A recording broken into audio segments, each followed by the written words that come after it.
Okay बच्चों, तो आज हम एक छोटा सा बिल्कुल छोटा सा एक जो डाउट है बच्चों के मन में वो क्लियर करने के लिए छोटा सा वीडियो बनाया है। हेडिंग आपके सामने है टेसल्स वर्सेस ईयर्स।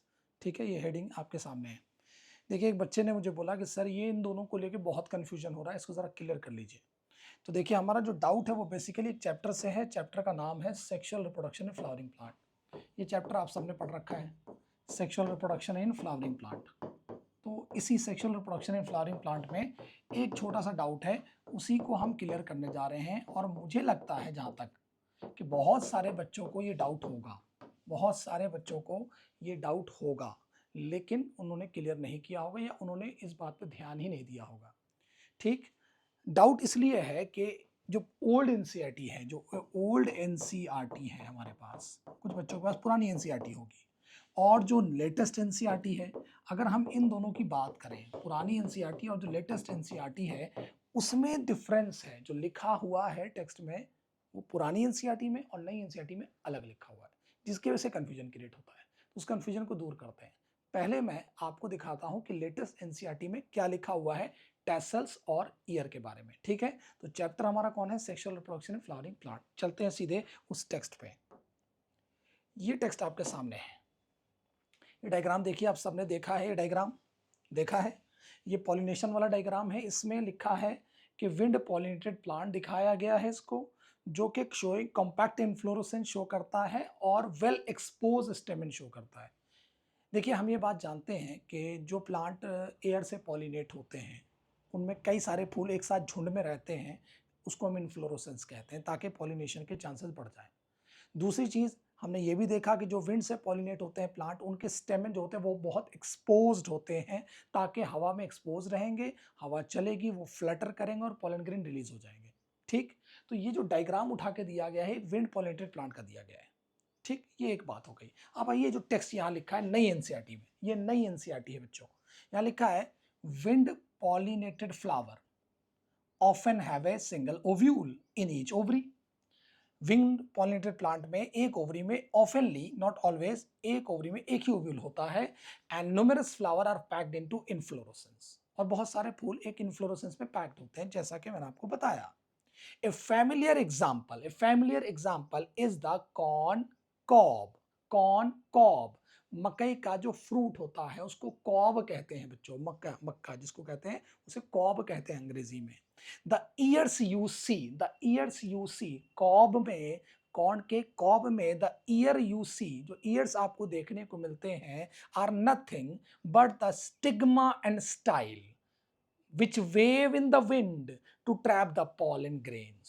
यहाँ लिखा है कि एक कॉर्न कॉब में जो आपको ईयर्स नजर आते हैं वो कुछ नहीं है, वो बेसिकली उसके स्टिग्मा और स्टाइल है, जो हवा में वेव कर रहे होते हैं, ताकि जब पॉलन ग्रेन हवा से उड़ते हुए जाए तो वो उसको ट्रैप कर लें। इसका मतलब जो ईयर्स की बात हो रही है यहाँ पे, वो ईयर्स क्या है? ईयर क्या है? कॉब का स्टिग्मा और स्टाइल है, मतलब फीमेल पार्ट है जिसका काम पॉलन ग्रेन को ट्रैप करना हुआ। क्लियर है? Is it clear? ये नई एनसीईआरटी में लिखा है। अब जिन लोगों के पास पुरानी एनसीईआरटी है, अगर वो सेम यही पेज खोलें, यही टेक्स्ट खोले, तो वहां आपको मिलेगा कि वहां लिखा होगा द टैसल्स यू सी। वहां जो आपको लिखा हुआ मिलेगा बच्चों, वहां क्या लिखा मिलेगा आपको? द टैसल्स मिलेगा। वहां आपको क्या मिलेगा? टैसल्स, ये लिखा मिलेगा कि the tassels you see are nothing but the stigma in style. तो याद रखिएगा, यहां जो नई एनसीईआरटी में वो ईयर के बारे में कह रहा है कि ईयर होता है स्टिग्मा और स्टाइल। पुरानी एनसीईआरटी में कह रहा है टैसल्स होते हैं स्टिग्मा और स्टाइल। तो क्या कंफ्यूजन है? स्टिग्मा और स्टाइल टैसल होते हैं कि ईयर होते हैं? तो एक ही बात बोल रहा हूं, दोबारा रिपीट नहीं करूंगा। यही बात आपको याद रखनी है। याद रखिएगा कि जो टैसल्स होते हैं, कौन होते हैं? टैसल्स। तो हमें बात आपको ये याद रखनी है कि जो टैसल्स होते हैं बच्चों, अब जल्दी से हम इस बात पे पहुंचते हैं कि जो टैसल्स होते हैं वो क्या होते हैं। देखिए, जो टैसल्स होते हैं, टैसल्स, टैसल्स, ये क्या होता है बच्चों? मेल पार्ट होता है। क्या होता है? मेल पार्ट होता है। Male part. इसका काम क्या होता है? इसका काम क्या होता है? इसका काम होता है to disperse the pollen grain. इस मेल का पार्ट का क्या काम होता है कि जब हवा चलेगी तो ये टैसल्स इस पॉलन ग्रेन जो इनके अंदर बने हुए उनको रिलीज कर देगा to disperse the pollen grain. Pollen grain को हवा में रिलीज करने के लिए कौन सा पार्ट है? टैसल्स हैं, जिसको हम क्या मानते हैं? Male part. Is it clear? तो ये तीन बातें याद रखिए। टैसल क्या है? मेल पार्ट है। काम क्या है? पॉलन ग्रेन को डिस्पर्स करना। अब इसी का काउंटर जो है, काउंटर वो है बच्चों ईयर्स। ईयर्स जिसको अभी हमने रीड किया। ईयर्स क्या है? ईयर्स आपसे कोई पूछे तो आप कहिएगा कि भैया ये तो फीमेल पार्ट है। ये क्या है बच्चों?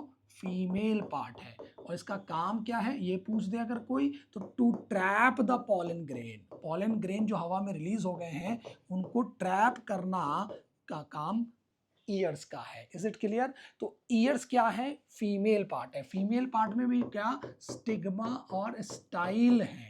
स्टाइल और स्टिग्मा फ्यूज होके ईयर जैसे स्ट्रक्चर बनाते हैं, बाल जैसे स्ट्रक्चर बनाते हैं, जिनको हम ईयर्स कहते हैं। तो उम्मीद करता हूं ये बात आपको क्लियर हो गई कि टैसल्स किसे कहते हैं और ईयर्स किसे कहते हैं। चाहे आप पुरानी एनसीईआरटी पढ़िए चाहे नई एनसीईआरटी पढ़िए, पुराने में जो दे रखा है वो गलत दे रखा है, नए में करेक्ट कर दिया है। फिलहाल आपको ये बात याद रखनी है कि कॉर्न के कॉब में जो कि एक फ्लावर होता है उसमें टैसल मेल पार्ट होता है और ईयर फीमेल पार्ट होता है। और टैसल का काम क्या होता है? पॉलन ग्रेन को रिलीज करना होता है और ईयर का काम उसको ट्रैप करने का होता है। Is it clear? ठीक है बच्चों, समझ में आ गई बात? तो चलिए यही वीडियो था, छोटा सा वीडियो। आगे और छोटे छोटे वीडियोस मैं लेके आऊँगा। उम्मीद करता हूँ कि आपको ये वीडियो बहुत हेल्पफुल होगी। Thank you so much.